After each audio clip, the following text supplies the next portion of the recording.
चलो देखो, तुम्हें दिख रहा है ना पीछे, दिख रहा दिखता वो दिख रहा है ना। देखो डिफरेंट इक्वेशन ऑफ लाइन का मतलब समझो। जैसे ना यहाँ पे ना अलग अलग इक्वेशन आएंगी लाइन की। सुनो पहले अलग अलग इक्वेशन कैसे आएंगी। देखो पहली वाली तो इक्वेशन ये आएगी कि ना y एक्सिस की इक्वेशन बताओ और किसकी इक्वेशन बताओ, x एक्सिस की। ठीक है, तो y एक्सिस में कुछ नहीं करना होता। देखो जैसे ग्राफ होता है ना, अगर ये वाली एक्सिस कौन सी है, ये वाली को y बोलते हैं हम, इसको क्या बोलते हैं x।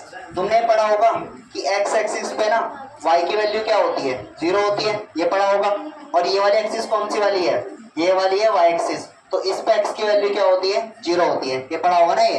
तो यानी कि y एक्सिस पे ना, यानी कि y एक्सिस पे x की वैल्यू क्या होगा, 0 हो जाएगा, और x एक्सिस पे y की वैल्यू क्या हो जाएगा, 0। तो पहली इक्वेशन तो हमारी यही है कि y एक्सिस पे x की वैल्यू क्या होती है, 0, एक इक्वेशन ये। और x की वैल्यू, x एक्सिस पे y की वैल्यू क्या होगी, 0, ये पता है ना ये। जैसे कोई भी पॉइंट है 2,0 है, अगर इसको तुम्हें कोऑर्डिनेट को अगर लोकेट करना है तो कैसे करते हैं, x की वैल्यू 2 होगी, y 0, तो y 0 कहां पर होगा, ये पे तो होगा, x पे 0 होगा। तो कहने का मतलब क्या है, x पे क्या होता है y 0 और y पे क्या होगा x 0। ठीक है, उतार दो पहले। तुम्हारा गलत आ रहा क्या, देखो यहाँ पर देखना पहले सेकंड इक्वेशन में ना समझो, एक होती है 1 point slope form. Equation of line बता रहा हूं मैं अलग अलग टाइप की। पहला वाला क्या है 1 पॉइंट स्लोप फॉर्म, और दूसरा वाला है 2 पॉइंट स्लोप फॉर्म। ठीक है, 2 पॉइंट स्लोप और फॉर्म, इनका मतलब है क्या, देखो। ठीक है, सुनो मेरी बात। 1 पॉइंट स्लोप फॉर्म का मतलब ये होता है कि ना हमें एक तो स्लोप गिवन होगा। ठीक है, हमें लाइन का क्या गिवन होगा, स्लोप, जिसको मैंने क्या बोल दिया, m बोल दिया। पता ना स्लोप को m बोलते हैं, कल बताया था।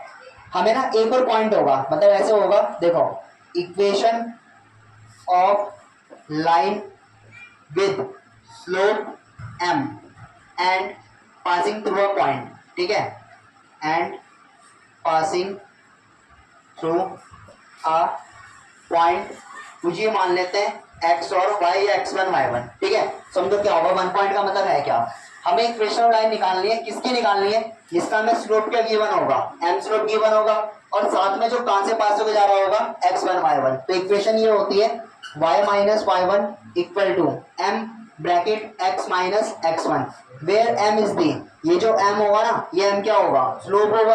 और जो ये x1 और y1 होंगे, ये x और y1 क्या होंगे, वो एक पॉइंट होंगे जहां से लाइन पास होकर जा रही होगी। जैसे सपोज देखो ये मेरे हाथ में मार्कर है ना, इसको इक्वेशन मान लेते हैं, तो हमें इसका क्या गिवन होगा, एक स्लोप गिवन होगा, और ये इसके ऊपर एक पॉइंट होगा, इसके ऊपर कोई सा भी एक पॉइंट होगा, एक पॉइंट मार्क कर देते हैं, वो पॉइंट कौन सा होगा, x1 y1। तो हम उसकी इक्वेशन निकालेंगे कौन से फॉर्मूले से, y माइनस इस वाले से। समझ में आ गया। ठीक है, 2 पॉइंट स्लोप इसका उल्टा है।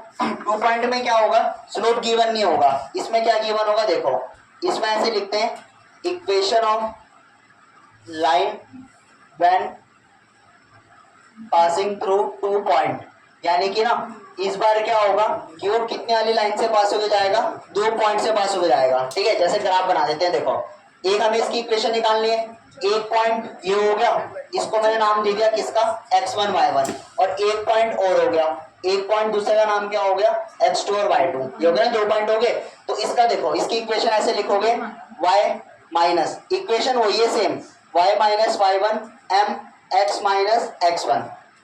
एक बार बताओ, अगर 2 पॉइंट पता है ना, तो तुम स्लोप निकाल सकते हो। स्लोप का फॉर्मूला क्या होता है, y2 minus y1 upon x2 minus x1, ये होता है ना फॉर्मूला स्लोप का। ठीक है, बस ना इसका हमें नंबर याद है।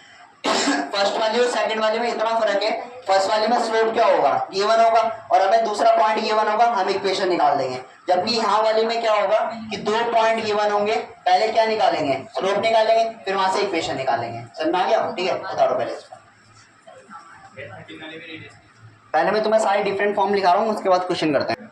समझो सर, देखो जैसे ना अगली, इसका नाम नीचे नीचे बैठ जाओ, अगली वाली इक्वेशन क्या है, देखो अगली 3 इक्वेशन में एक साथ बताता हूँ कैसे। देखो पहला वाला ना हमें क्या गिवन होगा, एक हमें गिवन होगा y इंटरसेप्ट। ठीक है, ध्यान से सुनना, ठीक है, इंपॉर्टेंट है, क्योंकि एक होगा y इंटरसेप्ट, एक होगा x इंटरसेप्ट, यानी कि x एक्सिस का इंटरसेप्ट भी बोलते हैं इसको, और एक होगा हमें x एंड y दोनों। ठीक है, मतलब बोथ इंटरसेप्ट बोल देते हैं, बोथ एक्सिस इंटरसेप्ट। ठीक है, ध्यान से सुनना इसको, देखो ध्यान से देखो, y इंटरसेप्ट का मतलब क्या होगा, ग्राफ से समझते हैं।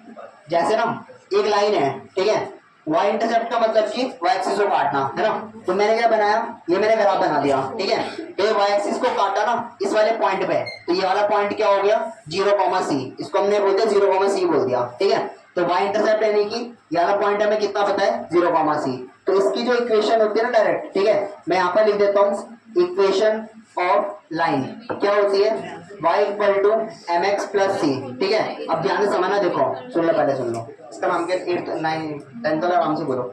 y equal to M x plus c चल रहा ना, ये क्या है, c का मतलब क्या होगा, इसका मतलब है इंटरसेप्ट, ठीक है। और ये कौन सा वाला इंटरसेप्ट होगा, एट कहां पर होगा, है c पे y पे होगा, तो इसको क्या बोलेंगे इंटरसेप्ट एट y एक्सिस, ठीक है।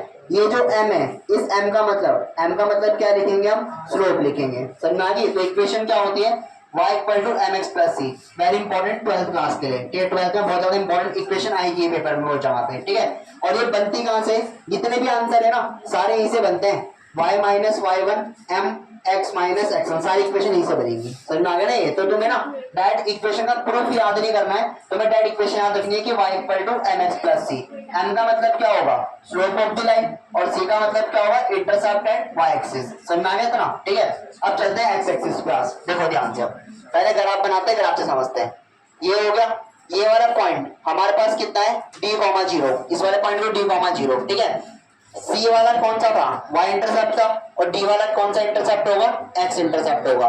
तो इसकी इक्वेशन ना कुछ ऐसे होती है y equal to M x minus d, ठीक है। इसकी इक्वेशन होगी y equal to M x minus D.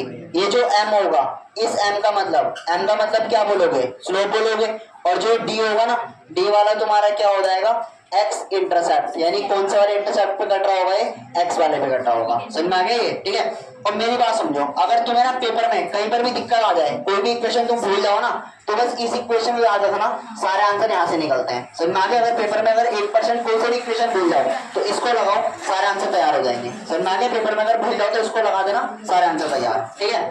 Both axis intercept का मतलब सुनाओ, एक लाइन है वो x पे भी काट रही है और y पे भी काट रही है। x वाले के पॉइंट है a,0 और y वाले के पॉइंट है 0,b, ठीक है। तो इसका इंटरसेप्ट डायरेक्ट ये होता है x upon a plus y upon b equal to 1, ये डायरेक्ट इक्वेशन है।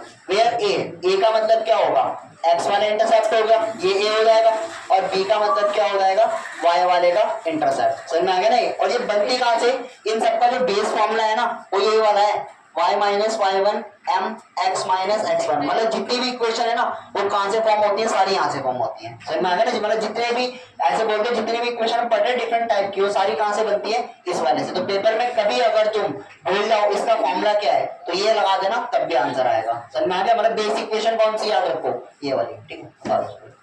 अलग अलग डिफरेंट इसलिए पढ़ रहे बुक के अकॉर्डिंग, बाकी तुम डायरेक्ट वैसे भी याद कर सकते हो।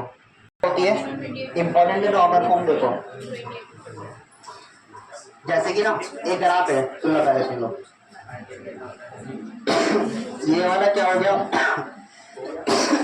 एक परपेंडिकुलर डिस्टेंस हो गया p, ठीक है। p का मतलब क्या है सुन लो, इस p का मतलब है परपेंडिकुलर डिस्टेंस, ठीक है। और कहां से ये हमेशा फ्रॉम ओरिजिन, ये कहां से निकाला जाएगा हमेशा ओरिजिन से। एक पता है ओमेगा, पता है ओमेगा फिजिक्स में पढ़ा होगा, ओमेगा बोलते हैं इसके सिंबल को, पढ़ा है ओमेगा पढ़ा होगा, सुना तो होगा। ये होता है एंगल, ठीक है। एंगल किसके साथ, with positive x axis, angle किसके साथ होगा एक्स एक्सिस के पॉजिटिव वाले के साथ। तो ग्राफ कुछ ऐसे बनेगा, एक पी होगा जो कि परपेंडिकुलर डिस्टेंस होगा कहां से ओरिजिन से होगा, ओमेगा एक एंगल होगा जो कहां से निकाला जाता है हमेशा एक्स एक्सिस से, ठीक है। इसकी इक्वेशन ना सुन लो, इसकी इक्वेशन जो होती है ना वो डायरेक्ट ऐसे होती है x cos omega y sine omega और इक्वल टू कितना आएगा t।